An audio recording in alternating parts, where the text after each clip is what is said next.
Bonsoir. Amen. Alors, mon épouse et moi, nous sommes très heureux d'être avec vous ce soir. Est-ce que vous êtes heureux d'être avec vous?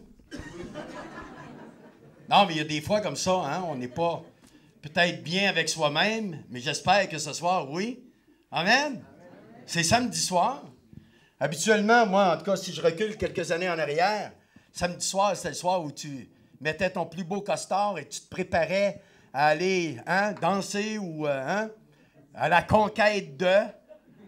Mais ça a changé aujourd'hui. Samedi soir, on se rencontre pour adorer Dieu, pour entendre sa parole. Alors, je vous invite à vous lever juste quelques instants, puis tournez-vous donc vers 2-3 personnes, puis dites-leur, mais je suis heureux que tu sois là ce soir.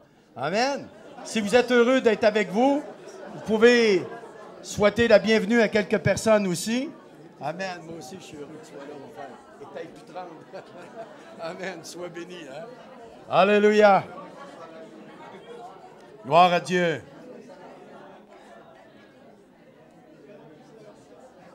C'est bon, vous pouvez vous asseoir.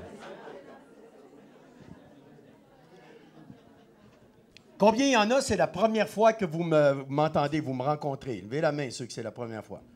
OK, une grande majorité, donc je vais donner un court témoignage pour que vous me situiez un peu. D'abord, vous avez remarqué, ce n'est pas un accent vaudois, ni fribourgien, comment on dit, fribourgeois?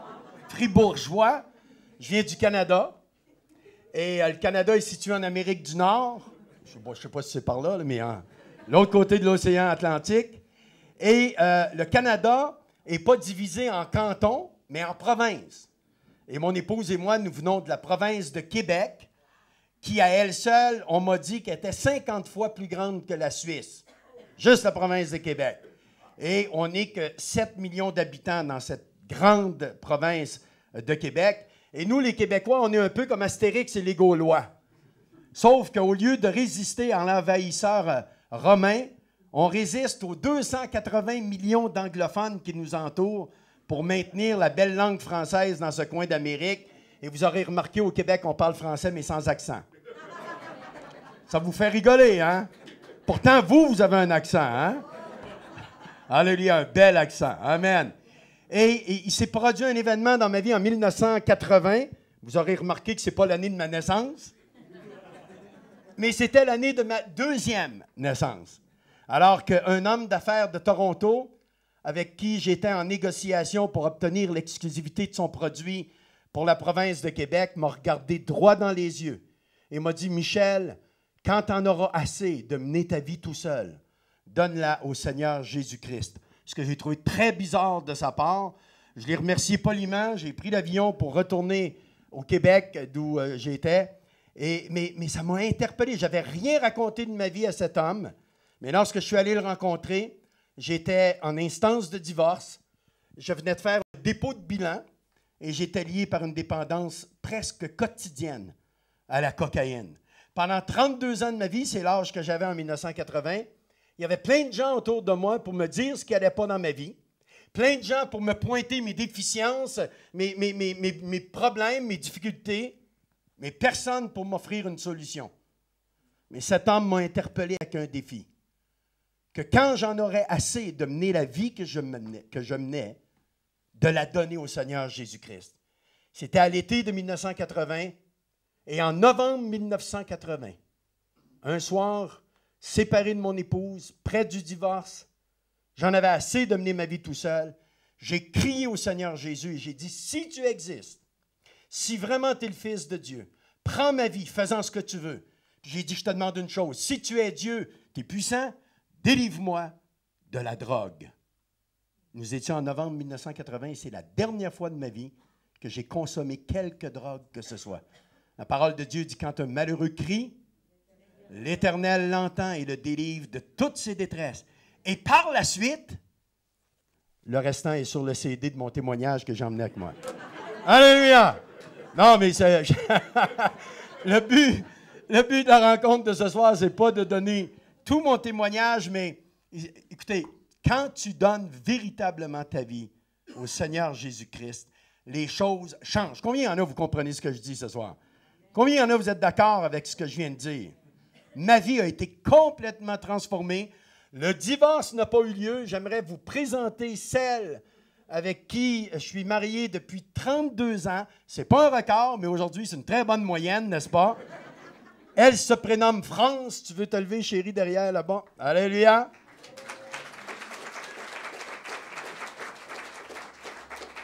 Nous avons 2 enfants qui sont au Québec. Et depuis le 2 décembre 2003, je couche avec une grand-maman. Dieu nous a fait la grâce, eh bien, d'avoir une petite fille qui s'appelle Elia, qui se prénomme Elia et qui est vraiment beaucoup de joie pour ses parents et ses grands-parents. Et malheureusement, on ne la voit pas souvent, mais alléluia.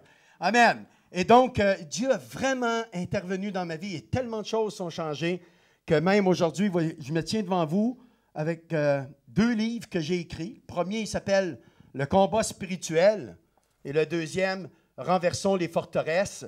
Vous savez, le combat spirituel, je ne sais pas pour vous, et ça ne sera pas vraiment le thème des 2 rencontres, quoique je ne peux pas m'empêcher de parler de combat spirituel parce que pour moi, le combat spirituel, c'est tu entres dedans dès ta nouvelle naissance. C'est là que tu prends conscience que véritablement, tu as un adversaire et non, ce n'est pas ton conjoint. Quelqu'un me disait hier, c'est ta France ou ta souffrance? J'ai dit, sais-tu, pendant des années, ça a été ma souffrance. J'étais convaincu que c'était tout de sa faute à elle, mes problèmes. Moi, ça allait très bien avec moi-même. C'est avec elle que j'avais des problèmes. Eh bien, non, ce n'est pas contre les personnes que nous avons à combattre, mais contre l'esprit derrière les personnes. Et le combat spirituel, je ne sais pas ce que ça représente pour vous lorsque vous entendez le nom combat spirituel, mais pour une majorité de gens, dès qu'on prononce ce nom, les gens s'imaginent de voir quelqu'un qui se roule par terre et qui écume et de qui nous chassons des démons à grands cris. Ça existe. C'est une réalité du combat spirituel, mais ça ne représente que 5 % du combat spirituel. 95 % du combat spirituel a attrait à nos pensées et nos attitudes. Enfin, si j'avais à résumer ce que représente le combat spirituel, pour moi, je le donnerais en 2 volets. Le premier volet, c'est d'entrer pleinement dans l'œuvre que Jésus-Christ a accomplie pour nous à la croix de Golgotha. Parce que Jésus a dit à la croix, « Père, tout est accompli. » C'est lui qui a détruit les œuvres du diable. C'est lui qui a vaincu l'adversaire. C'est en son nom que nous pouvons marcher sur les serpents et les scorpions, sur toute la puissance de l'ennemi, que rien ne pourrait nous nuire. Donc, il nous faut saisir complètement dans notre esprit. Notre frère a prié ce soir que notre cerveau aussi, pas juste notre cœur, pas juste notre corps, mais que notre intelligence, notre cerveau soit renouvelé. C'est ce que Paul nous dit dans Romains 12, qu'on soit renouvelé dans notre intelligence et qu'on puisse saisir ce que Jésus-Christ est venu accomplir 2000 ans passés à la croix de Golgotha. Et le deuxième volet du combat spirituel, c'est d'entrer dans notre véritable identité d'enfant de Dieu et surtout dans tout l'héritage. On l'a chanté ce soir, héritier de Dieu. Oh, c'est facile à chanter. Mais c'est quoi être un héritier de Dieu? Quel est l'héritage dont nous sommes héritiers? Et ça, c'est à nous de le découvrir. Et dans ce processus de comprendre et de saisir pleinement l'œuvre que Jésus-Christ a accomplie pour nous à la croix et d'entrer dans notre pleine identité d'enfant de Dieu et dans tout notre héritage, c'est là qu'il y a un combat spirituel. Le diable ne te laissera pas faire. Le diable, c'est un squatter. Il est venu squatter la terre. La Bible nous dit que le monde entier est sous la puissance du malin. Il veut squatter tous tes biens, veut squatter tout ce qui t'appartient, veut te voler tout ce qui t'appartient. Le combat spirituel, ce n'est pas de se battre contre le diable, mais lui rappeler sa défaite. Attendez une minute, dans mes notes, c'était marqué « La foule cria Amen ». Non, mais c'est peut-être à cause de l'accent, le temps que vous traduisiez. Ils m'ont dit, Michel, parle doucement parce que les Suisses, ils aiment réfléchir. Comme disait notre bien-aimé Maurice Rey, qui est retourné auprès du Père la semaine dernière. Alléluia, pour ceux qui ne le savaient pas. Alors donc, ce n'est pas de se battre contre le diable, mais nous devons lui rappeler sa défaite. Il a été vaincu. Et c'est à nous que Jésus a donné son nom, ce nom qui est au-dessus de tous les noms. Et Dieu nous appelle maintenant à entrer dans notre héritage. J'aimerais ce soir partager avec vous. Vous savez, j'organise différents séminaires. Je vais quand même juste vous situer un peu. C'est qu'on est établi en France depuis bientôt 7 ans, alors que Dieu nous a conduits à venir missionnaires en Europe et nous établir en France où nous avons fondé une maison de guérison pour les cœurs brisés qui s'appelle le Bon Samaritain. Et au Bon Samaritain, nous disons que Dieu peut guérir tous les cœurs brisés si nous lui donnons tous les morceaux. Alléluia. Et donc, nous avons fondé cette maison d'accueil où les gens viennent pour de l'écoute, de la prière, de la cure d'âme, de la relation d'aide biblique, de la délivrance, etc. Et donc, on est établi là depuis 7 ans. Et depuis 9 ans maintenant, j'organise à tous les ans, pas très loin d'ici, en France, en Haute-Savoie, des camps d'entraînement militaire de l'Armée du Seigneur des derniers temps. Elle revient bientôt. Es-tu prêt? Madame a dit à sa voisine, il a dit trop vite, je n'ai pas compris. Alors, je vais répéter, lentement. J'organise des camps d'entraînement militaire de l'Armée du Seigneur des derniers temps. Il revient bientôt. Es-tu prêt? Et le peuple dit oui, d'habitude. D'habitude, ils disent qu'ils sont prêts. Mais l'êtes-vous vraiment? Et ce soir, alors que c'est le 9e camp qu'on aura du 3 au 8 juillet prochain, à Sevrier, en Haute-Savoie, nous aurons Michel Dacier de la Vigerie, qui sera avec vous à Pâques, comme oratrice pour la Xème fois. Nous aurons Lisette Médici. Lève-toi, Lisette, que les gens sachent qui tu es. Alléluia. Et son mari, Jean-François. Tu te lèves, Jean-François. Amen. Yvan Roduit, j'ai une partie de mon équipe ce soir qui nous enseigne dans le domaine de l'intercession. Son épouse Lucienne, qui est à la charge de la librairie là-bas. Il y aura aussi Anna Mendez et son mari Emerson Ferrell qui seront avec nous. Docteur Célestin Kiboutou, Ginette Garcia, Werner Lehmann d'Oron-la-Ville, son épouse Mado, moi-même, etc. Donc, il y a une équipe que Dieu a mis en place depuis plusieurs années.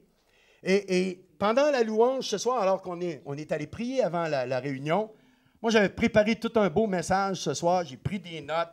J'ai même les notes là. Puis Dieu, il dit, c'est pas ça que tu vas parler ce soir. J'ai dit, pourquoi tu ne me l'as pas dit ce matin? Tu m'aurais évité tu m'aurais évité un certain travail, comprends-tu? Mais il y a des choses comme ça, des fois, qui se passent. Et je veux plutôt, parce que, en lisant le dépliant du camp, j'ai dit, tout ton enseignement est là. Alors, je vous lis. Premier titre en haut, une armée de plus que vainqueurs.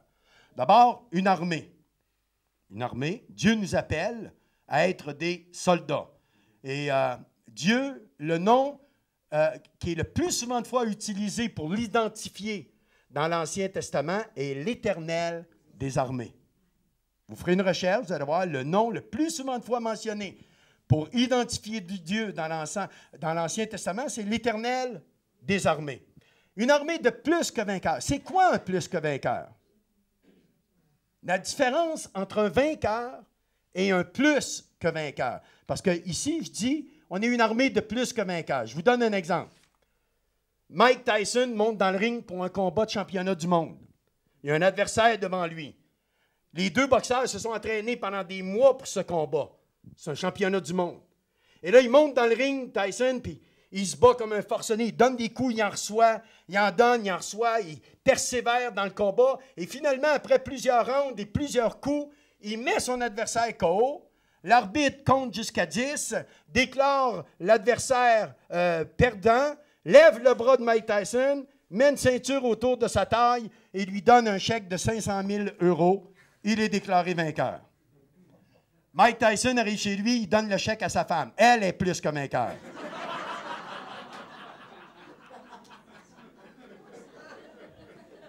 Elle n'a pas eu à s'entraîner. Elle n'a pas eu à monter dans le ring puis à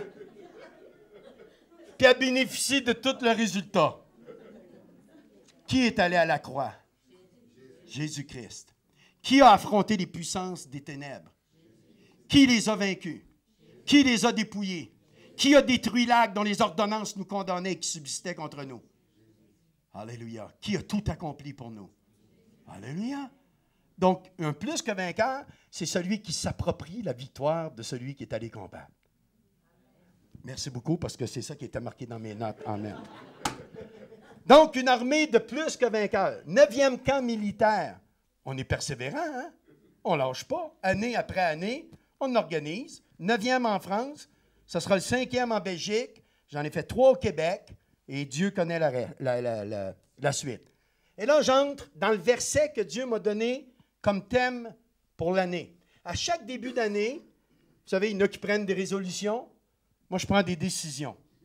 Et je me mets à l'écoute de Dieu pour savoir, Seigneur, j'aime avoir un objectif précis devant moi. J'aime avoir quelque chose vers lequel canaliser mes énergies, canaliser mes forces, orienter, si vous voulez, mes actions dans un but précis pour atteindre quelque chose.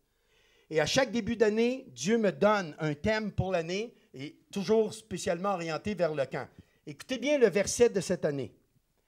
Équipé pour le combat de toutes les armes de guerre et prêt à livrer bataille d'un cœur résolu.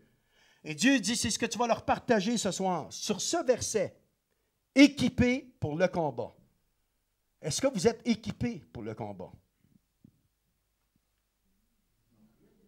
Ben, ça dépend. Peut-être, oui, que, je ne sais pas. Hein? Non. Quand tu es équipé, tu le sais. Si vous ne répondez pas, c'est que vous ne l'êtes pas. Combien il y en a ce matin, vous êtes équipé pour le combat spirituel? Madame, vous voulez réveiller monsieur à côté de vous? Parce que ce que je vais dire... Oui. Excusez, monsieur, de vous réveiller, parce que ce que je vais dire, c'est important. Bonsoir. Excusez-moi, je ne veux pas vous mettre sur la sellette. La journée a probablement été longue, il fait chaud. Hein? J'avais fait ça dans une réunion. Il y avait quelqu'un qui dormait. Je dis, madame, réveillez votre mari. Elle dit, venez le réveiller, c'est vous qui l'avez endormi. Je prends toujours un risque. Alléluia. Alors, combien il y en a ce matin en vous levant? Vous avez pris l'armure de Dieu et vous vous en êtes revêtis. Ceux qui ont fait le camp militaire. Non, excusez, quand même. Yeah, ben, bravo pour les quelques personnes. Les autres, vous n'êtes pas équipés pour le combat. Les autres, vous êtes des tout nus spirituels. Imaginez-vous, je vous regarde ce soir, c'est bien. Vous êtes tous venus ici habillés. C'est quand même une bonne chose, n'est-ce pas? De porter des vêtements lorsqu'on rencontre du public. Vous me suivez jusque-là? Si vous étiez nus ici ce soir, vous n'auriez pas tellement d'assurance. Vous seriez honteux. Vous essayeriez de vous mettre à l'écart que personne ne vous voit. Eh bien, c'est la même chose spirituellement. Lorsqu'on n'est pas équipé pour le combat, on le subit. Dans Juge 3.2, il nous est dit que Dieu a laissé parmi son peuple des nations étrangères afin que ceux de son peuple qui n'avaient pas connu la guerre puissent connaître et apprendre la guerre. Si tu n'apprends pas la guerre, tu devras la subir. Et malheureusement, dans le cadre de Christ, je constate, que ce soit en Amérique ou en Europe, qu'il y a beaucoup plus de prisonniers de guerre et de blessés de guerre, merci beaucoup Jean-François, que de véritables soldats de l'armée du Seigneur Jésus-Christ. Laissez faire le veston, regardez ici. Là. Il y a beaucoup plus de prisonniers de guerre et de blessés de guerre que de véritables soldats. Si tu n'apprends pas la guerre, tu vas la subir. Et malheureusement, on voit une majorité de chrétiens qui subissent continuellement. Le but du camp, c'est que tu passes de poursuivi à poursuivant. Merci beaucoup, Yvan. Mais dans mes notes, c'était marqué « Yvan et toute la foule cria Amen ». Amen. Mais c'est ça, passer de poursuivi à poursuivant. Que quand tu te lèves le matin, c'est le diable qui attrape un mal de tête et pas toi. Parce qu'il a été vaincu. Et c'est toi qui as l'autorité. Donc, équipé pour le combat. Pour le combat? Comment ça? Il y a un combat? Quelqu'un disait concernant le corps de Christ, il dit 80% des gens ne savent même pas qu'il y a un combat spirituel. Il y a 15% qui le savent, mais ils sont que spectateurs. Et tu n'as que 5% qui est engagé dans l'armée. Parce que c'est une armée volontaire. C'est pas comme l'armée suisse. Hier, on était invités chez des amis et leur fils nous annonçait qu'il débute la semaine prochaine ou dans quelques semaines C'est 5 mois d'entraînement militaire. Et je lisais même dans les journaux cette semaine que ceux qui ont fait leur service militaire et qui ont plus que tant d'années de service peuvent garder leur fusil. Et ceux de 90. Parce qu'avant, c'était ceux de 57. Il était temps qu'ils modernisent un peu l'armement. Et donc, ils peuvent garder leur fusil. Donc, équipés pour le combat de toutes les armes de guerre. Combien il y en a ici, vous avez fait votre service militaire? Comme tout bon Suisse, hein? Vous avez fait votre service militaire. Qu'est-ce qu'on vous a fait? On vous a enrôlé, et après ça, on a dit, tiens, là tes armes, débrouille-toi. Non? C'est pas de même, ça marche? Qu'est-ce qu'ils font? Ils vous équipent, et après? Et après, ils vous apprennent à combattre. Ils vous enseignent comment manier les armes. À quoi ça sert, l'arme? Hein? Pas pour tirer sur le voisin. Pas sur le gars qui a un même uniforme que toi. Non, ils t'enseignent tout ça. J'espère qu'ils enseignent ça, parce que moi, s'il me donne un fusil et il dit tu tires tout soldat, le prochain que je vois, je le tire, puis c'est un des miens. Donc, il faut qu'ils me disent attends, tu tires un soldat qui n'a pas le même uniforme que toi. Et spirituellement, c'est la même chose. Dans Éphésiens 6, de 10 à 18, vous avez la description de tout l'attirail que Dieu nous a donné pour la guerre spirituelle. Toutes les armes du croyant. Et à 3 reprises dans ce texte d'Éphésiens 6, de 10 à 18, il est écrit « Revêtez-vous de toutes les armes de Dieu. » Pourquoi?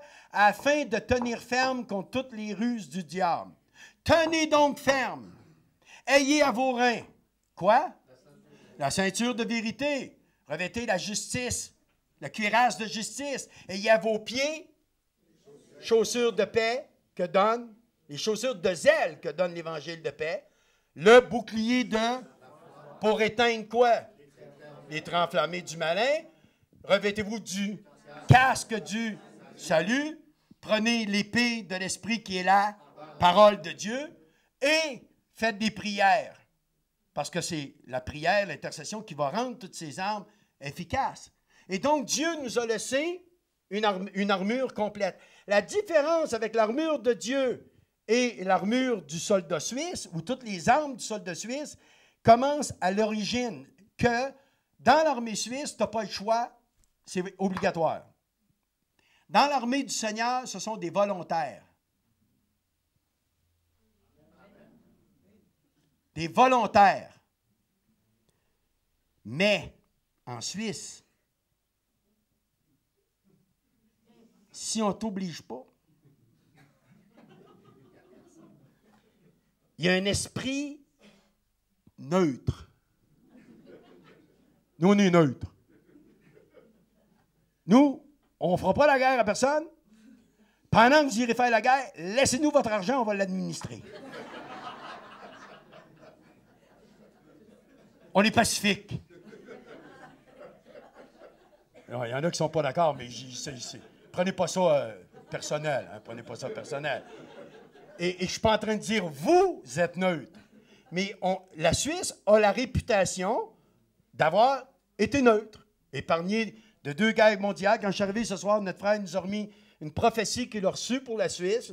Et ça sera à voir avec les autorités de l'Église pour qu'ils puissent la diffuser, parce que c'est vraiment très précis ce qui est donné. Et ça touche ces éléments-là où Dieu dit maintenant, attends, là, finis d'être neutre. Parce que dans le combat spirituel, il n'y a pas de zone démilitarisée. Ça n'existe pas d'être neutre dans le combat spirituel et il n'y a pas d'anciens combattants. C'est pas parce que tu as combattu déjà quelques fois ou quelques années en arrière que tu es épargné des prochains combats. Donc, Dieu veut nous interpeller à nous équiper pour le combat de toutes les armes de guerre et à être prêts à livrer bataille d'un cœur résolu. Prêts à livrer bataille.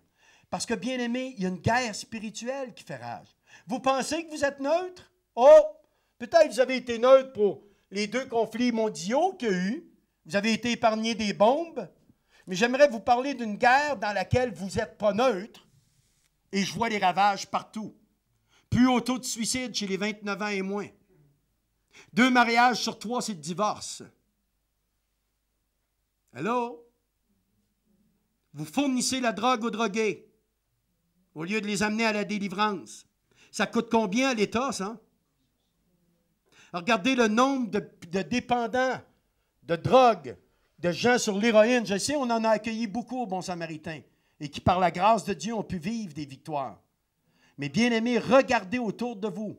Regardez autour de vous les horreurs de cette guerre spirituelle qui fait rage et dans laquelle peut-être que vous avez été trop longtemps neutre. Et je vous le dis, de la part de Dieu, je veux éveiller votre intelligence. Je veux, de tout mon cœur, secouer quelque chose en vous qui va dire, même si mes pères ont été neutres, moi, je ne serai pas neutre. Moi, je vais m'engager dans le combat spirituel parce qu'il y a un enjeu important, plus grand que des bâtiments d'un pays, plus grand qu'un territoire géographique, le salut des âmes. Les âmes de mes bien-aimés, l'âme de ton conjoint, l'âme de tes enfants. Alors que l'ennemi fait rage, alors qu'à cause de cet esprit neutre et convivial et de compromis, parce qu'on veut plaire à tout le monde et on ne veut pas avoir d'opposition avec personne, eh bien, on dilue la vérité de la parole de Dieu, on laisse les choses aller, et l'ennemi, lui, ne vient pas pour jouer. Il vient, selon la parole de Dieu, pour dérober, détruire, égorger et tuer. Et quand tu regardes autour de toi et tu vois les ravages, quand tu vois les ravages sur tes enfants, quand tu vois les ravages dans ton pays, au niveau du divorce, au niveau du taux de criminalité qui est à la hausse, quand tu vois que la bénédiction de Dieu qui a été si longtemps sur ce pays, qui honorait Dieu dans sa constitution en disant « Au nom du Dieu Tout-Puissant », je me rappelle la première fois que je suis venu en Suisse en 1994, un ami qui est toujours un ami merveilleux pour moi, Édouard Gallet, m'avait donné un 5 francs suisses. Et il m'avait montré sur la bande, le contour, c'est marqué que Dieu pourvoira. Sur votre 5 francs suisses. Dieu honore. Vous ne saviez pas ça, hein? Il y a quelques Suisses qui découvrent ça. Vous prendrez une pièce de 5 francs et vous regarderez sur le contour et c'est marqué « Dieu pourvoira ». Mais ce Dieu qui a pourvu pendant tant d'années commence à avoir la moutarde qui monte au nez. Commence à avoir une sainte colère au-dedans de lui parce que s'il y a un peuple qui a été héritier de la parole de Dieu, c'est vous. Les Français, ils sont intelligents, eux. Les vrais chrétiens qu'il y avait, ils les ont foutus à la porte, ils les ont envoyés en Suisse. Ils les ont envoyés au Québec, ils les ont envoyés en Hollande, ils les ont envoyés dans les autres pays. Et regardez ce qui est devenu la France, et j'ai un fardeau pour la France. C'est la raison pour laquelle nous sommes établis comme missionnaires en France depuis 7 ans. Parce que ce pays qui est foncièrement antichrist, pas laïque, antichrist, qui est le pays le plus antisémite de toute l'Union européenne, n'est plus sous la bénédiction de Dieu comme il l'a déjà été. Et bien aimés, attendez pas que ça arrive dans votre pays. Dieu ne fait pas exception de personne. Dieu est un Dieu saint.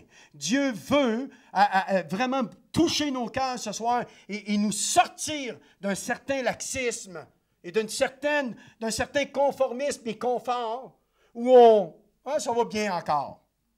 Mais regardez un petit peu plus loin. Faites une comparaison. Moi, je suis venu ici pour la première fois 11 ans passés. Et j'ai vu des choses s'établir. Je partage avec Yvan et Lucienne, qui sont devenus des amis précieux, chez qui on loge à chaque fois qu'on vient ici, les changements qu'on voit s'opérer.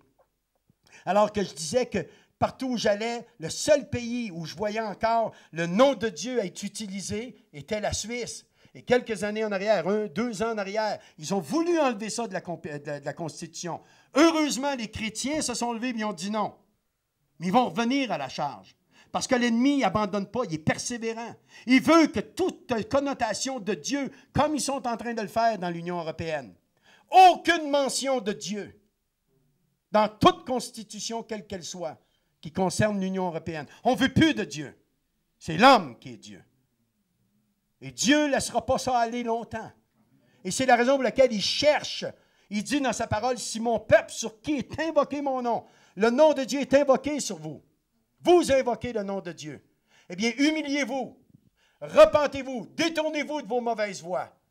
et il va guérir votre pays. Il y a un espoir encore. Les choses n'ont pas à aller en empirant. Elles peuvent s'améliorer. La Suisse peut être encore, comme elle l'a été pendant des années, une lumière pour le monde, pour les pays environnants. La Suisse peut devenir encore un modèle vers lequel les gens regarderont pour dire « on veut rétablir Dieu à sa place ».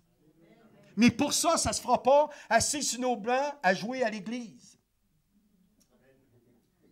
Ça va se faire alors qu'on va entrer avec une détermination à être prêt à livrer bataille. Une bataille dans laquelle nous sommes engagés, qu'on le veuille ou non, mais nous sommes la seule armée engagée dans une guerre déjà gagnée. Alléluia! Notre Dieu est vainqueur. Et il nous rend plus que vainqueurs. Il n'y a pas une situation, pas une épreuve, pas une difficulté devant laquelle tu ne peux pas remporter la victoire au nom de Jésus-Christ. Mais est-ce que tu es équipé pour le combat de toutes les armes de guerre? Est-ce que tu es prêt à livrer bataille d'un cœur résolu? C'est quoi un cœur résolu?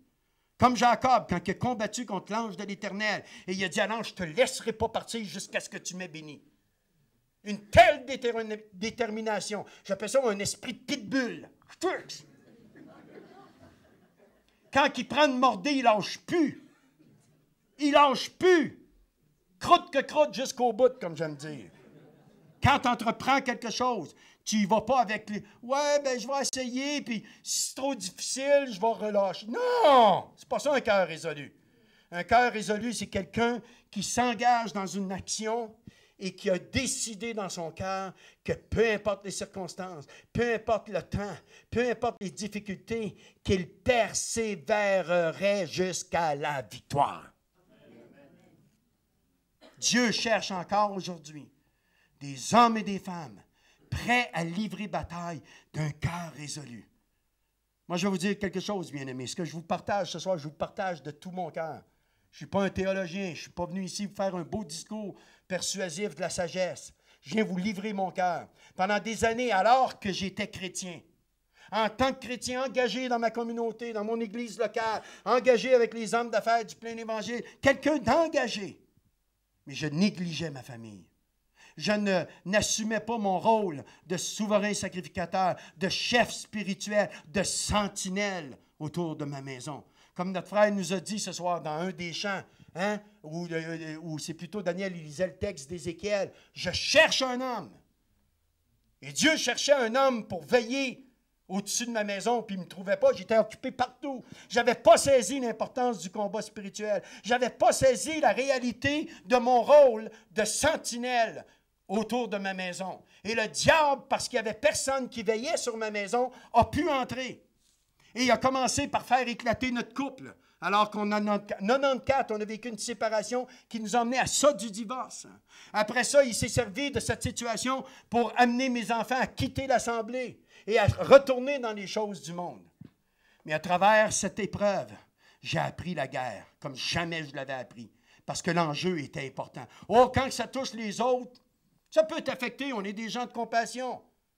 Mais ça ne t'affectera jamais que quand ça te touche toi, personnellement, dans ton cœur, dans ton couple, dans ta famille. Et là, j'ai crié à Dieu, Seigneur, viens, je ne veux pas laisser la victoire au diable, alors que ta parole me dit que tu as tout vaincu, tu as tout accompli à la croix.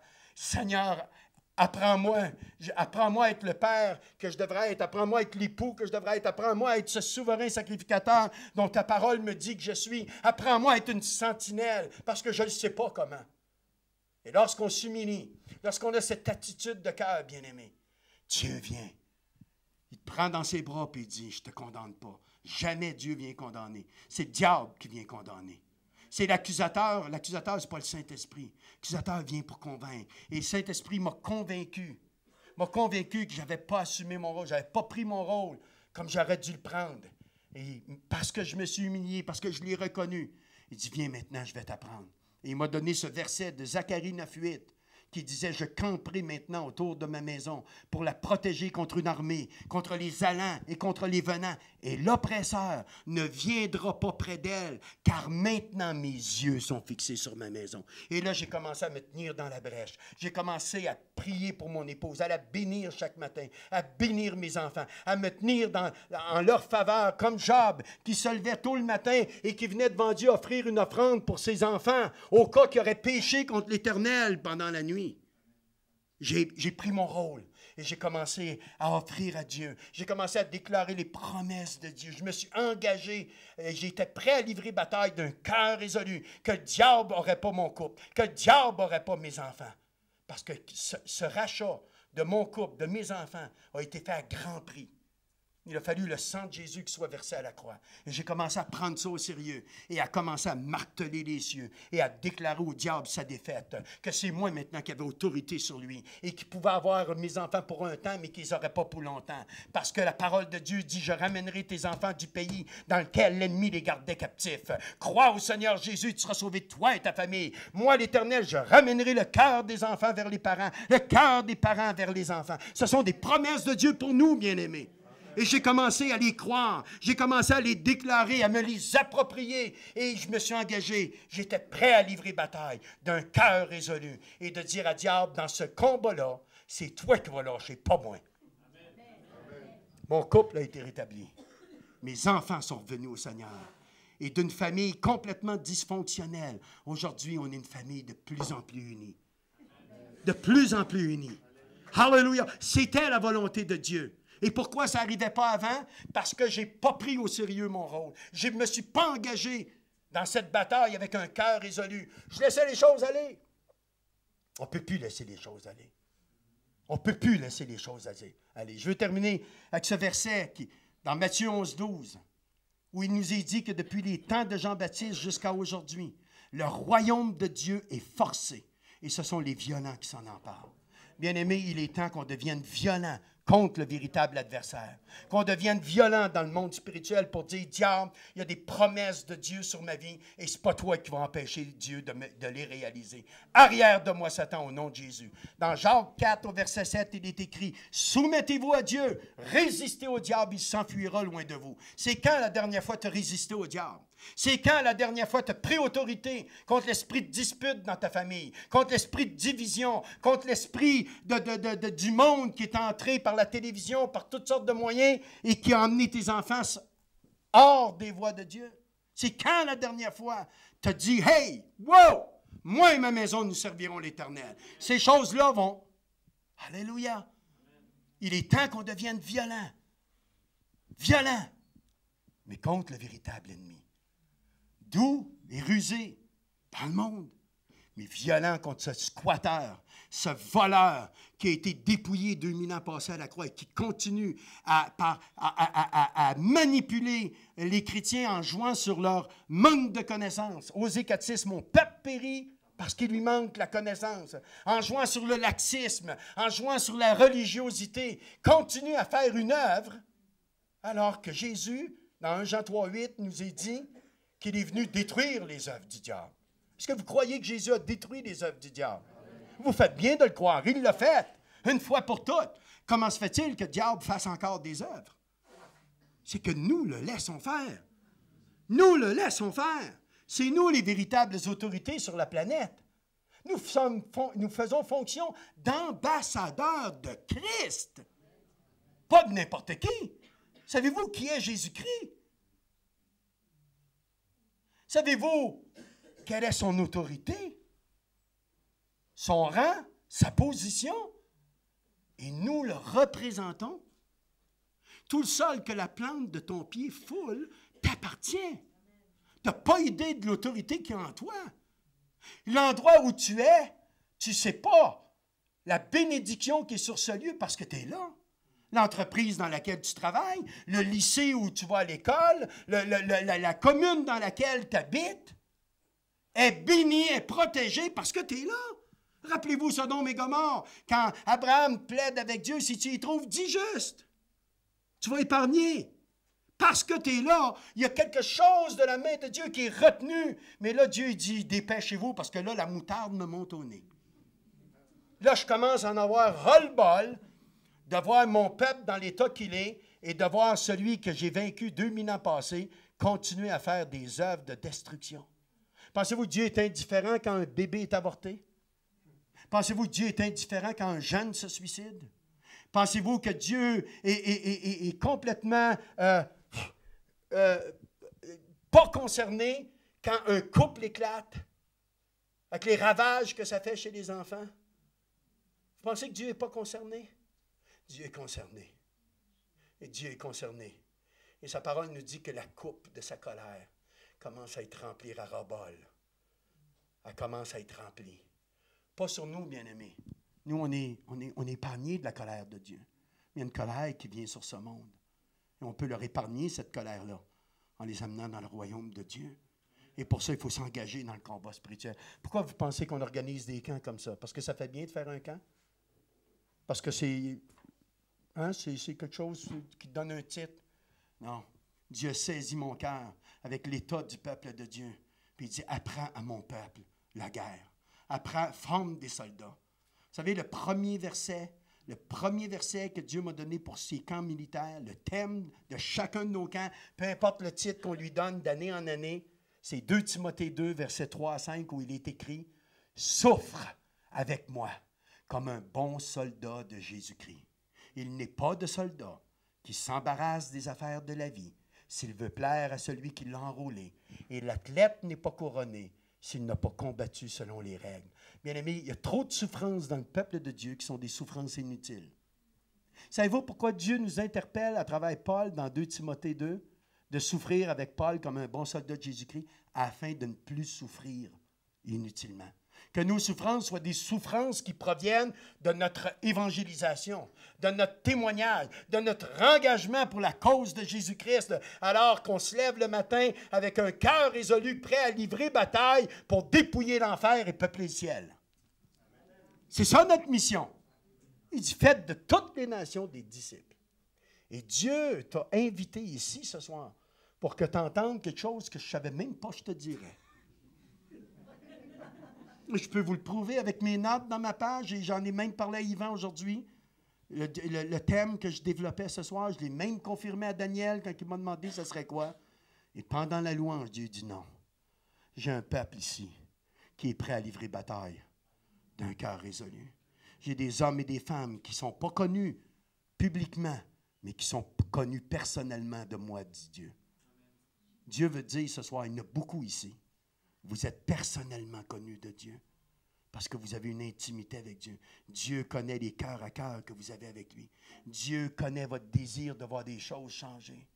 Que vous en avez marre d'entendre les rapports négatifs et les mauvaises nouvelles. Vous voulez entendre des bonnes nouvelles.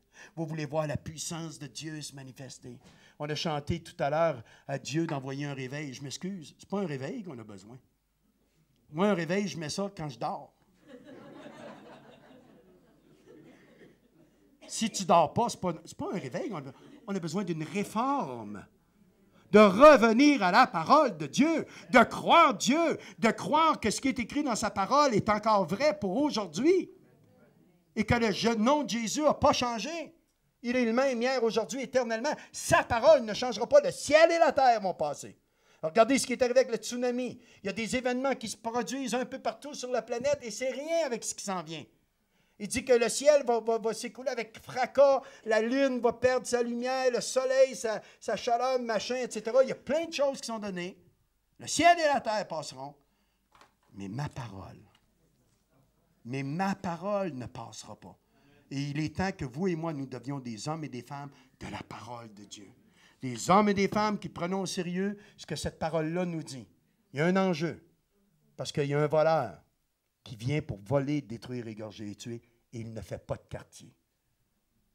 Il n'y a aucune pitié. Et en plus, il sait que son temps est court. Je termine avec ce dernier verset d'Apocalypse 12, 12, où il est écrit « Malheur à la terre et à ses habitants, car le diable est descendu vers elle, animé d'une ardente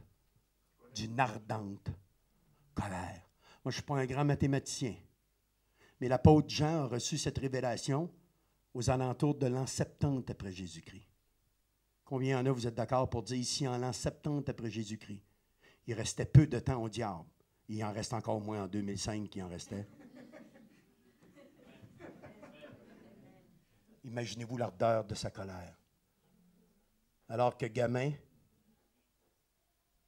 le diable était représenté comme une bande dessinée. Aujourd'hui, la plus grande stratégie de l'ennemi, c'est d'avoir réussi à faire croire qu'il n'existait pas. Tu ne peux pas combattre un ennemi qui n'existe pas. Tu ne peux pas combattre un ennemi que tu ne crois pas qu'il existe. On va arrêter là. Et je voulais vous livrer ce qui est dans mon cœur ce soir et terminer avec un appel. Un appel. Je veux juste répéter ce verset. Équipé pour le combat de toutes les armes de guerre et prêt à livrer bataille d'un cœur résolu. C'est toi qui dois t'équiper pour le combat. Les armes sont là. Elles sont à ta disposition. Éphésiens 6, de 10 à 18. Tout est là. Tout est là. En plus, Jésus t'a donné son nom. Il dit en mon nom, tout ce que vous demanderez au Père, vous sera accordé pour que votre joie soit parfaite. Le nom de Jésus est le nom qui est au-dessus de tous les noms. Donc, l'équipement, toutes les armes de guerre sont à votre disposition. C'est à vous de vous les approprier. C'est à vous d'apprendre comment les manier. Et après, c'est à vous de décider si vous êtes prêt ou non à livrer bataille d'un cœur résolu. Un cœur qui n'accepte pas la défaite parce que la victoire est déjà assurée. Un cœur qui s'engage avec la détermination de dire « croûte que croûte, j'irai jusqu'au bout ». Et diable, tu vas enlever tes mains sur mon couple, tu vas enlever tes mains sur mon conjoint, tu vas enlever tes mains sur mes enfants, tu vas enlever tes mains sur mes finances, tu vas enlever tes mains sur ma santé, tu vas enlever tes mains. Parce que tu as été dépouillé 2000 ans passés à la croix. Et c'est moi aujourd'hui qui ai l'autorité sur toi. Courbons nos têtes. J'inviterai notre frère ici de venir doucement au piano, s'il te plaît.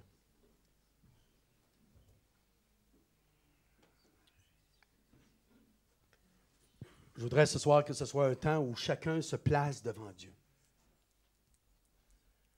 Peut-être, comme notre frère nous l'a dit, tu es arrivé ici, on est samedi, tu as eu une semaine chargée, une journée difficile. On arrive chargé. La parole de Dieu nous dit que dans les derniers temps, l'amour du plus grand nombre se refroidirait. Il n'a pas dit comment ça arriverait, mais il a dit que ça arriverait. Et ce que je constate aujourd'hui de plus en plus, c'est que les gens ont tellement d'épreuves, tellement de problèmes, tellement de difficultés, tellement de choses à résoudre, qu'ils n'ont plus le temps d'être tournés vers les autres.